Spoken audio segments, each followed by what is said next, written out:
A'udzubillahiminasyaitonirrajim. Bismillahirrahmanirrahim. Assalamualaikum warahmatullahi wabarakatuh. Saya perwakilan dari kelompok 11. Nama saya Yalta Oktari, NIM 119109224436. Kemudian rekan saya yaitu Putri Nailini Salsabila, NIM 119109200640 dengan judul makalah yaitu Pola dan Kebijakan Pendidikan Islam pada masa awal kemerdekaan dan Orde Lama.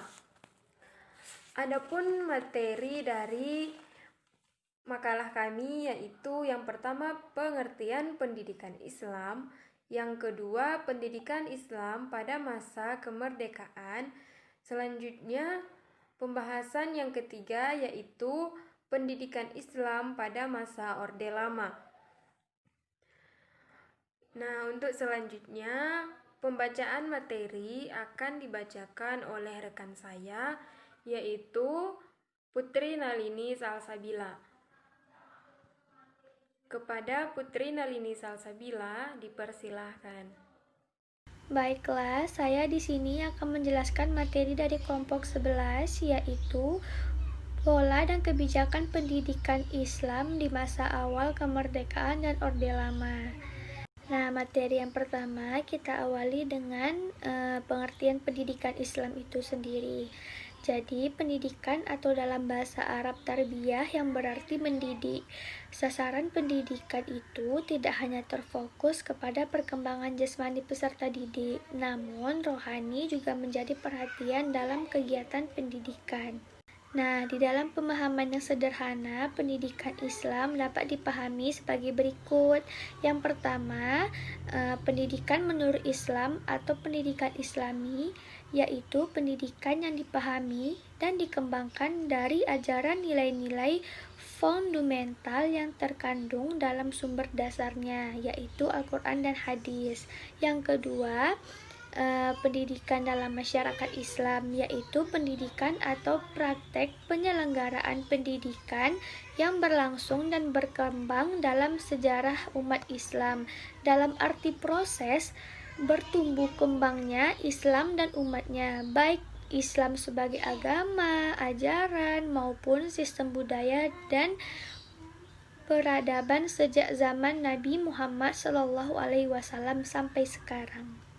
Dan yang ketiga yaitu pendidikan keislaman atau pendidikan agama Islam, yakni upaya mendidik agama Islam atau ajaran Islam dan nilai-nilainya agar menjadi way of life. Baiklah, sekarang masuk ke materi yang kedua, yaitu pendidikan Islam awal kemerdekaan.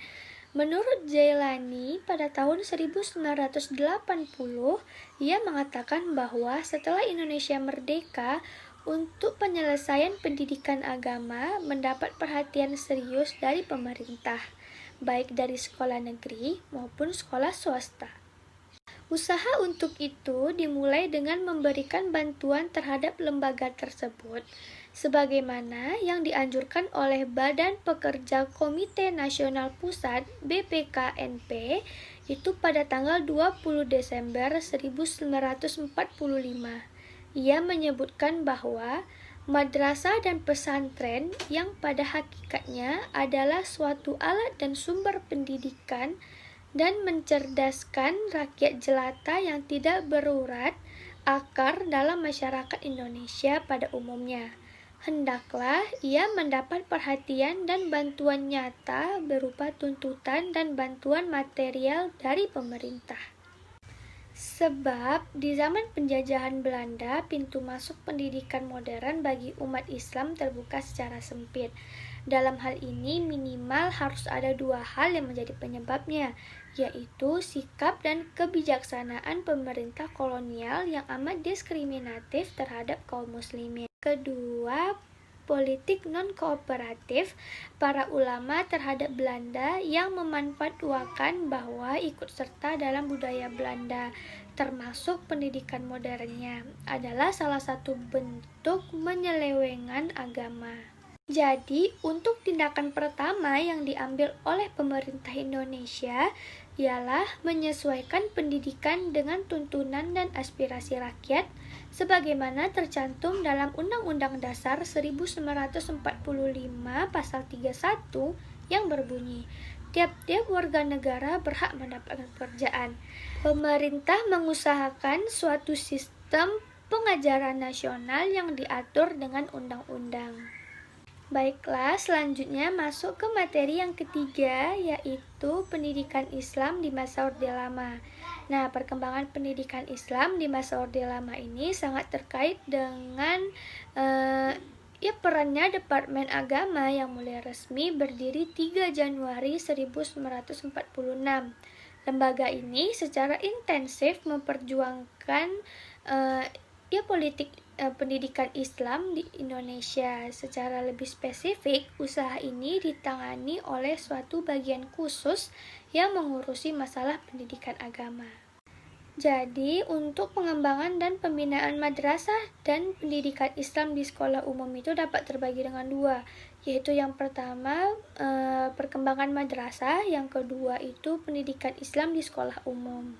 Baiklah, yang pertama yaitu adalah perkembangan madrasah. Nah, perkembangan madrasah ini sebuah lembaga pendidikan yang diakui oleh negara secara formal di tahun 1950. Undang-Undang Nomor 4 1950 yang menjelaskan dasar-dasar pendidikan di sekolah, yaitu pada pasal 10 yang menyatakan bahwa untuk belajar di sekolah agama yang sudah mendapatkan sebuah pengakuan dari Departemen Agama, sudah dianggap memenuhi suatu kewajiban belajar. Untuk mendapat sebuah pengakuan itu, Departemen Agama, madrasah harus memberikan pelajaran agama sebagai mata pelajaran pokok yang paling sedikit 6 jam seminggu secara teratur di samping mata pelajaran umum. Yang kedua adalah pendidikan Islam di sekolah umum. Nah, di sekolah umum ini tentunya berbeda dengan madrasah. Di sekolah umum ini 1 minggu hanya memberikan 2 jam untuk pelajaran agama. Nah, sebagai tambahan, usia pendidikan Islam di Indonesia itu sudah berjalan selama dan seiring dengan umur kemerdekaan negara Indonesia.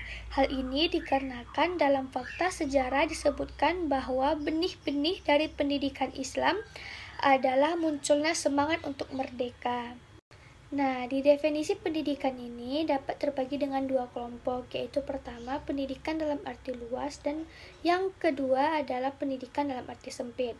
Di pendidikan yang arti luas ini yaitu seluruh proses hidup dari kehidupan manusia, segala pengalaman sepanjang hidupnya, yaitu merupakan dan memberikan pengaruh pendidikan baginya. Sedangkan pendidikan dalam arti sempit adalah suatu kegiatan memberikan dasar-dasar dan pandangan hidup kepada generasi yang sedang tumbuh, yang pada karakternya identik dengan pendidikan formal di sekolah dan dalam situasi dan kondisi serta lingkungan belajar yang serba terkontrol. Baiklah, sekian presentasi dari kelompok 11. Mohon maaf apabila masih banyak yang kurang.